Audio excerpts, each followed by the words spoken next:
राष्ट्रीय पर्व है। भारत माता की, भारत माता की, वंदे वंदे।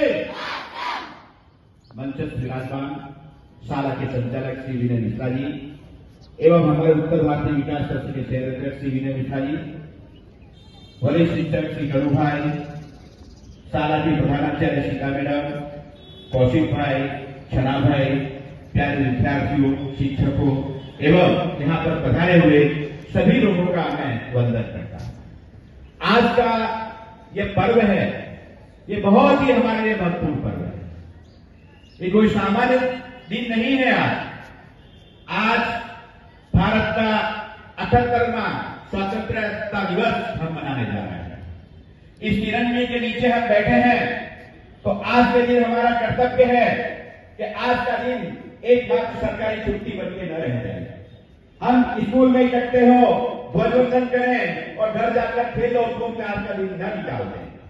आज का दिन हमें उन शहीदों को याद करने का दिन है, उन वीरों को याद करने का दिन है जिन्होंने अपने सुख को, अपनी जवानी को, अपने घर को, परिवार को, माता को, बहन को, बेटी को साइड में रखकर भुलाकर सबसे पहले उन्होंने किसी को महत्व दिया तो अपने वतन को दिया, अपनी धरती को दिया। तो ऐसे वीर लोगों को, वीर शहीदों को हम याद करें। आज हम खुली हवा में सांस ले रहे हैं तो इसका मुख्य कारण सरहद पर खड़ा हुआ सैनिक है और साथ साथ में ये जो आजादी मिली है उन वीरों के कारण मिली है। चाहे वो चंद्रशेखर आजाद हो, वीर भगत सिंह हो, लाला लजपत राय हो, मंडल पांडे हो, तात्या टोपे हो, झांसी की रानी लक्ष्मीबाई हो। आज हम उन सभी को याद करें। हम जानते हैं कि हमारा देश गुलाम था, अंग्रेजों का शासन था और आजादी के मतवालों ने मौत को गले लगाया और आजादी दिलाई। तो आज हम उन्हें याद करें। एक गीत है, सभी ने सुना होगा, अरे मेरे वतन के लोगों जरा आंख में भर लो पानी, जो शहीद हुए हैं उनकी जरा याद करो कुर्बानी। आज हमें उन शहीदों को याद करना है। उसी में एक लाइन आती है कि जब घायल हुआ हिमालय, खतरे में पड़ी आजादी, जब तक की सांस लड़े वो फिर अपनी लाश बिछाना। कि जब तक उनके सांस थी तब तक लड़ते रहे और उसके बाद में उन्होंने अपनी लाश को बिछा दिया। तो ऐसे शहीदों को हम श्रद्धांजलि देते हैं, हम याद करते हैं और साथ साथ में आप लोगों से विनती करते हैं कि हम भी हमारे हृदय में राष्ट्र की भावना को जगाए रखें।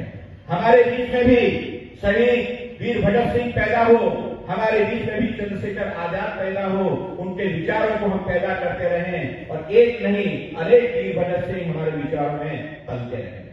जब वीर भगत सिंह को फांसी होने वाली थी 22 साल की उम्र में, 23 साल की उम्र में, तब उनकी माता उसे जेल में मिलने गई। तब माता की आंखों में आंसू थे। तब वीर भगत सिंह ने कहा था, हे मां, तू मेरी लाश को लेने मत आना, तू आएगी तो तेरे आंखों में आंसू आएंगे और मैं नहीं चाहता हूं कि वतन पर मरने वाले की माता की आंखों में आंसू हो। ऐसी भाव वाले वीर भगत सिंह जब मरे तो उन्होंने एक ही बात कही थी कि मां तू चिंता मत करना, मेरा बलिदान कभी खाली नहीं जाएगा। जैसे ही यहाँ पे अंग्रेज मुझे फांसी पर चढ़ाएंगे और ये बात पूरे भारत में फैलेगी, वैसे एक भगत सिंह नहीं पूरे देश में भी हजारों लाखों वीर भगत सिंह पैदा होंगे। तो आज हमारा कर्तव्य है हम उन वीर भगत सिंह के विचारों को हम आगे बढ़ाएं और इस स्वतंत्रता के पर्व को हम मनाते रहें। इसी समय मैं अटल बिहारी वाजपेयी की कविता को भी याद करना चाहूंगा। उसमें लिखा है उन्होंने कि भारत कोई जन्मभूमि का टुकड़ा नहीं है, ये जीता जागता राष्ट्र पुरुष है, ये वंदन की भूमि है, ये अभिनंदन की भूमि है। यहाँ आपकी नदी नदी गंगा है, कंकर कंकर शंकर है। हम जिएंगे तो भारत के लिए और मरेंगे तो भारत के लिए।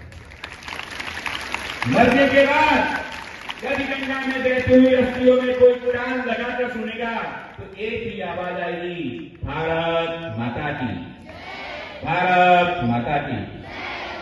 आजादी के इस पर्व पर आप सभी को ढेर सारी शुभकामनाएं और हम भी अपना योगदान दें। जरूरी नहीं है हम सरहद पर लड़कर देशभक्त बने, हमारे आसपास स्वच्छता को हम बनाए रखें, आसपास हम गरीबों की सेवा करें, हम अच्छे रिजल्ट लाके अपने समाज का नाम रोशन करें, हमारे राज्य का नाम रोशन करें और किसी भी प्रकार का भेदभाव के बिना हम भारत के विकास में अपना योगदान दें। ऐसी आप सभी को शुभकामनाएं दूंगा। भारत माता की जय। वंदे मातरम।